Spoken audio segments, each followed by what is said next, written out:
4 sxemada ekilgan. Buni 5 ga 4 sxemada ham eksa bo'laveradi. Gektariga 500 ta ketadi. Maksimalni 200 kilo, 300 kilogacha meva beradi. 20-25 yoshga to'lgandan keyin daromadga yaxshi chiqadi. Agar agronomik maslahatdan foydalanmasdan buni bog' tashkillashtiriladigan bo'lsa, birinchi navbatda u ekish sxemasida xatolikka yo'l qo'yadi, ekish jarayonida adashadi. Shu sababdan birinchi navbatda agronomlik maslahatini olish kerak bo'ladi. Buni ekish tartibi bor. Ekiladigan o'simliklar turlariga qarab turib, tomirlariga solib ekiladigan ozuqalar bor. Lekin 90% o'simlikka amafos, oddiy amafos solib ekilsa, turpog'iga aralashtirilgan holatda, tomiriga kontakt bo'lmagan, tomiriga tegib qolmagan holatda ekilsa, birinchi yildan zo'r o'sadi. Endi bunda tayyorlashdan oldin birinchi navbatda suvni oqish tizimini yerda yaxshi to'g'rilash kerak bo'ladi.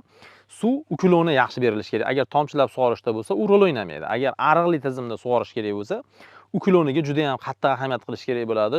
Shox ariqlar deyiladi.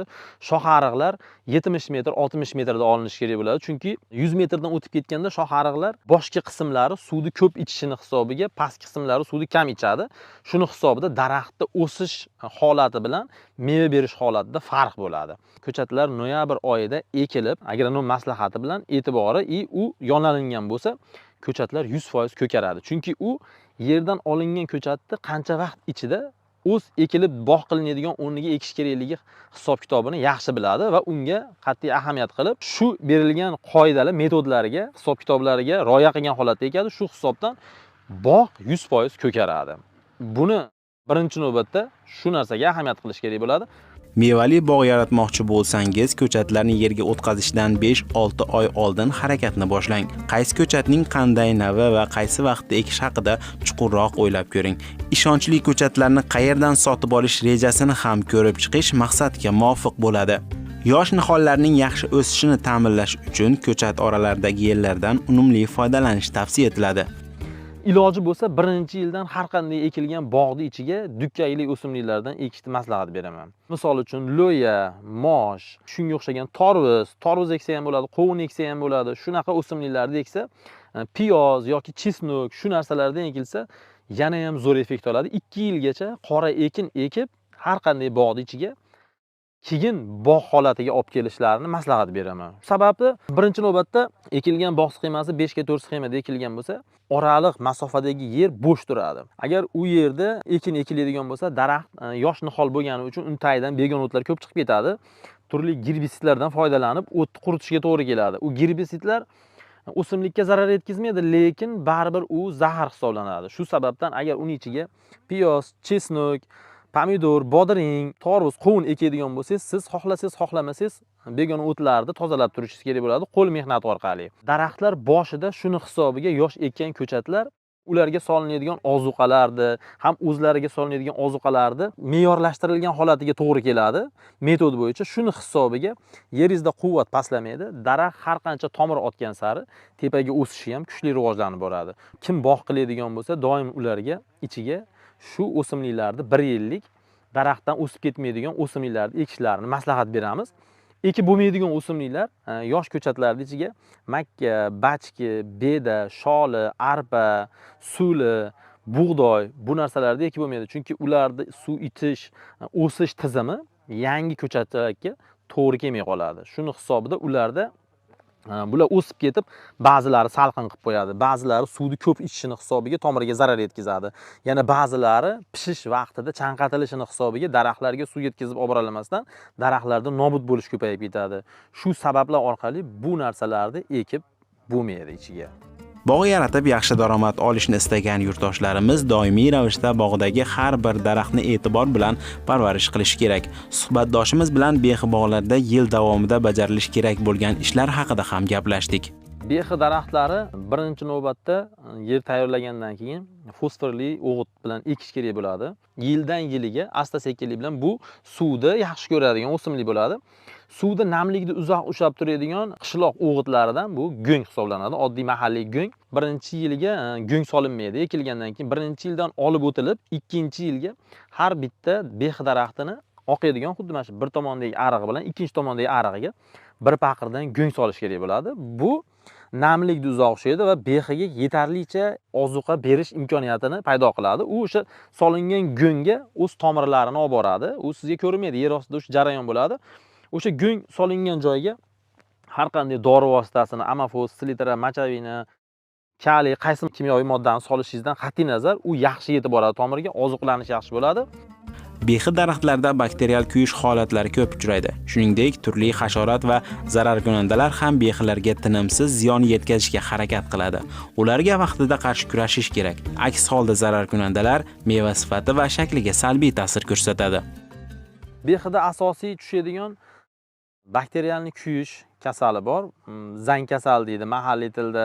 Hamma joyda har xil aytiladi. Qurish, orada shoxlarida qurish paydo bo'ladi. Asosiy kasallik shu hisoblanadi. Endi bu kasallikni yengish uchun bog' har doim maksimalniy, oxirgi quvvatgacha oziqlantirilgan holatda bo'lish kerak bo'ladi. Go'ng o'z vaqtida solish kerak, amofosini vaqtida solish kerak, karbamitini vaqtida, silitrasini, sulfat ammonini, kaliysini, hamma ozuqasi o'z vaqtida maksimalniy solingan bo'lsa, daraxtda immunitet baland bo'ladi. Ozuqa balandligini hisobiga bu qurish bu daraxtni yengib yuborolmaydi. Agar u qarov past bo'ladigan bo'lsa, chanqoq ko'p bo'ladigan bo'lsa, kesish davri noto'g'ri bo'ladigan bo'lsa, bu narsalar daraxtda ko'p shakllanadi.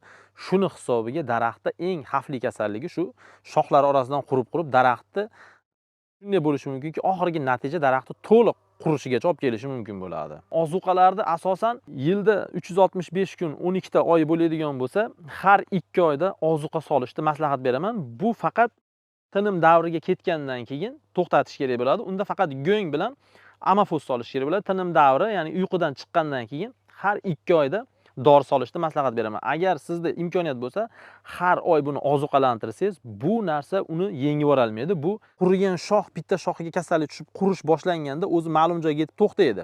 Agar u baquvvat bo'lsa, u to'xtagan joydan keyingi shoxni tezda shakllantirib, o'rnini to'ldirib oladi. Bu uni bu kasallikni yengib turishiga zamin bo'ladi. Faqat bu ozuqa va qaraladigan o'zini sepiladigan preparatlari bor. Shular sepib turiladi. O'zi bu kombinatsiyalashtirilgan ozuqaga sepiladigan preparatlar bir-biriga bog'liq joyi bor. Aynan bu narsalar maslahatlar orqali beriladi. Bog'ni umumiy holatidan kelib chiqib turib olib boriladi. Bu ko'proq mis bilan ishlanadi. Mis bilan ishlanganda bu kasallik bunga kamroq zarar yetkazadi. Bog'dorchilikda daraxtlarga to'g'ri shakl berish kelajakda mo'l hosil olishni ta'minlaydi. Shuning uchun mevali daraxtlarga vaqtida to'g'ri shakl berish kerak. Agar shakl berishni bilmasangiz, mutaxassislar xizmatidan foydalaning. Endi behi bog'larini shakllantirish bu shundayki, uni sxemalardan kelib chiqqan holatda bo'ladi. Aytaylik, 6 ga 4 sxemada daraxt yoyib o'stirish kerak bo'ladi. Chunki bog' oralig'i juda ham keng. Shu sababdan daraxtga gabarit berib, ya'ni tanasiga kattalik erishtirib, hosilni ko'proq olish kerak bo'ladi. Bog'da umumiy 1 gektarlik oddiy kelishganda, hisoblaganda 1 gektarlik umumiy maydonda ekiladigan 400 tup 1 gektarga 6 ga 4 sxemada 412 ta, 415 ta, 400 tadan oshiq 400 ta atrofida daraxt ekiladigan bo'lsa, bog' oraliqlarini to'ldirib yuborish kerak bo'ladi. Ya'ni bog'da ekingan maydonini behi shoxlari bilan to'ldirish uchun yoyib o'stirishga to'g'ri keladi. Agar uni sxemasi 5 ga 4 yoki 5 ga 3 sxemaga qisqartiriladigan bo'lsa, unda liderli sistemalardan foydalanishga to'g'ri keladi. 3 liderlik, 4 liderlik, 5 liderlik sistemalardan foydalanilsa, kalibrga daraxtda olayotgan hosilni ko'p kamligini shunga qarab turib hisob-kitob qilsa bo'laveradi. Behi daraxtlariga ekkan yilidan shakl berish to'g'ri keladi. Shunda asosiy shakl berish davri behida barg to'kilgandan keyin bo'ladi. Chunki behi ichki kichkina shoxchalardan, ya'ni mana shu kichkina shoxchalarda meva oladi. Bu mevalar juda ham sifatli bo'ladi. 3 shoxlar qo'yilganda u sifatsiz meva beradi. Ichida o'suvchi, so'ruvchi shoxlar paydo bo'ladi. Agar bular barg to'kilgandan keyin hammasi yaqqol ko'zga ko'rinadi. Shunda o'sha ko'zga ko'ringan holatda buni abrezkasi qilinsa, qaysi shoxni qo'yish kerak, qaysi shoxni olish kerak. Har bitta ish olib borayotgan uslub ishlayotgan dehqonni yoki o'rgatayotgan agronomni maslahati orqali boradi. Shuni hisobida u to'g'ri yo'nalishda yurib boradi. Behilar asosan sentyabr va oktyabr oylarida pishib yetiladi. Sarg'ayib, pishib, tayyor bo'lgan behilarni o'z vaqtida sotishingiz daromadingizni belgilab beradi. Behi shunaqa o'simlikki, o'zini o'zi changlatadi, oson changlatadi. Shu sababli bog'ni tashkillashtirsangiz changlaveradi. Buni maksimalniy abrezka, ozuqa bilan ushagan hamma mevasini bemalol yetiltira oladi. Chunki bu kuzgacha o'sadi, suvni ko'p ichadi, ozuqani berasiz. Bu sentyabr, oktyabr oyigacha bemalol boqish imkoniyati bor bo'lgani uchun bu har qancha meva ushlasa ham bundan hech qanday qo'rqadigan narsa yo'q. Faqat buni eng ahamiyatga ega bo'ladigan joyi buni abreskasida yetarlicha shox qo'yish kerak bo'ladi xolos. Agar siz abreskada ko'p shox qo'yib qo'yadigan bo'lsangiz, behi daraxtlarning shoxlari sinib ketadi. Bu chunki katta meva hisoblanadi, og'ir meva. Bir tub 200 kilo, 300 kilogacha olsa, agar daraxtingizni katta kichikligi kichkinaroq bo'ladigan bo'lsa, shoxlari ayrilib ketishi mumkin. Shu sababdan abreskani hisob kitobini mevaga qarab turib olish kerak bo'ladi va uni yoshidan kelib chiqqan holatda qilinsa, bu zo'r natija beradi. Endi bu yerda dehqon o'zidan kelib chiqish kerak bo'ladi. U o'zini qanchalik darajada buni yaxshi boqa oladi va qanchalik buni yaxshi tushuna oladi. Bu narsa katta rol o'ynaydi. Bularning hammasidan kelib chiqqan holatda buni abreska qilib mevasini ushlatish mumkin bo'ladi. Behi changlashi qiyin emas. Bu unaqa qiyin narsa emas. Bu eskitdan behi hamma joyda zo'r meva qilib kelgan. Bunda hech qanday qiynaladigan joyi yo'q. Bu oson changlanadi. Bog' oralig'ida begona behi bo'lish shart emas. Bir xil navdan foydalansangiz, eski navlarni hammasidan. Misol uchun aytaylik, bu olma behi qo'limdagi. Bu xuddi shu holatda, boshqa ichida bironta begona behi yo'q. Bu o'zini o'zi oson changlagan, shu sababdan hosildorligi baland.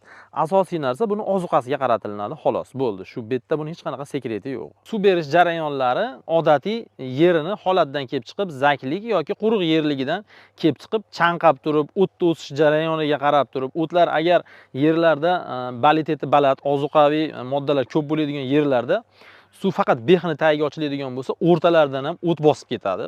Bu yerda baquvvatligini bildiradi. Bu yerlarda toshlik tez sug'oradigan yerlarga nisbatan kamroq suv berish imkoniyati bo'ladi. Ya'ni bir kundan 3 kungacha kam berish mumkin xolos. Agar qurg'oq, toshli, adirli zonalar bo'ladigan bo'lsa, bularda suv berish tizimi sal ko'proq bo'ladi. Bu zarar yetmagan holatda amalga oshiriladi. Behiga agar vaqtida suv berilmasa, qo'rqinchli holat yuz bermaydi, lekin behini olayotgan massaviy, yuk olayotgan holatiga ta'sir qilishi mumkin bo'ladi.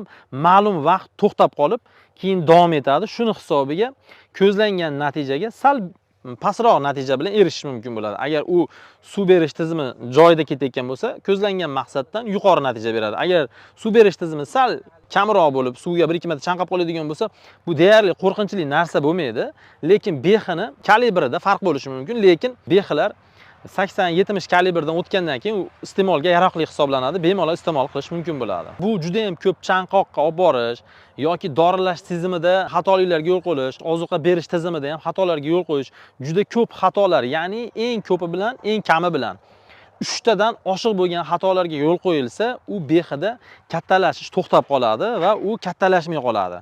Agar siz oxirgi 1 oy ichida ham unga agar yetarli ozuqalarni berib, yetkazib yuborish imkoniyatigacha harakat qiladigan bo'lsangiz, behingizda o'zgarish paydo bo'lib, iste'molga yaroqli holatga kirgizish mumkin bo'ladi. Bu narsalarni to'liq bilish uchun belgilangan tarmoqlardagi mutaxassislarning maslahatidan foydalanilsa, yaxshi natija beradi.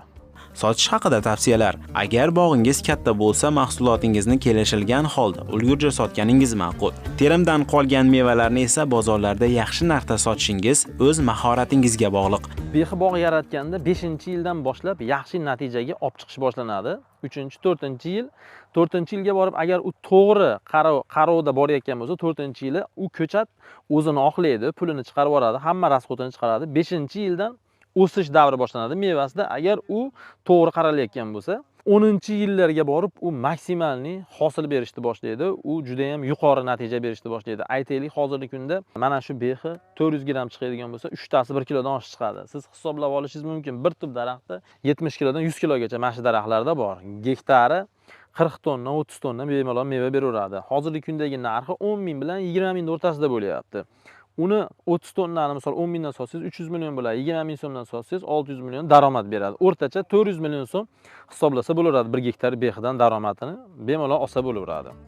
Shu o'rinda beh saqlash usullari haqida ham suhbatlashdik. Bugungi kunda eksportga chidamliligi uzoq, sifatli turadigan behilardan biri hozirgi kunda mana shu olma behi bo'ladi. Bu pishish vaqtida qattiq bo'ladi, yesa ham bo'ladi, lekin qattiq bo'ladi, lekin turgan sari bu rangiga rang qo'shiladi. Asosiy yeyish vaqti dekabr oyidan boshlanadi. U yog'i dekabr oyidan keyingi olma pishgungacha bemalol buni iste'mol qilish mumkin bo'ladi. Chunki bu behi mevasi shifobaxsh hisoblanadi. Shu sababdan buni hozirgi kunda bemalol qo'ymasdan yeyish mumkin. Buni eksportga qilsa ham bo'ladi, ichki bozorga ham. Buni saqlash hech qanday muammo tug'dirmaydi. Oddiy uy sharoitida shunday hech qanday o't yoqilmaydigan omborxona yoki aytaylik meva saqlash kladovkalarida yoki bironta uyni bo'shatib turib, shu shuni olib kirib qo'yib qo'ysangiz, faqat terishda shoshilmasdan, ehtiyot qilib to'kib olmasdan terib olib kirib qo'ysangiz bo'ldi. Bu bemalol siz xohlaganchalik kutib tura oladi. Qadrli tomoshabin, bugungi dasturimiz orqali sizga yetkazmoqchi bo'lgan ma'lumotlarimiz shundan iborat edi. O'ylaymizki, bu ma'lumotlar sizga ham foyda bo'ldi. Kelgusi dasturlarimizda ko'rishguncha xayr, salomat bo'ling.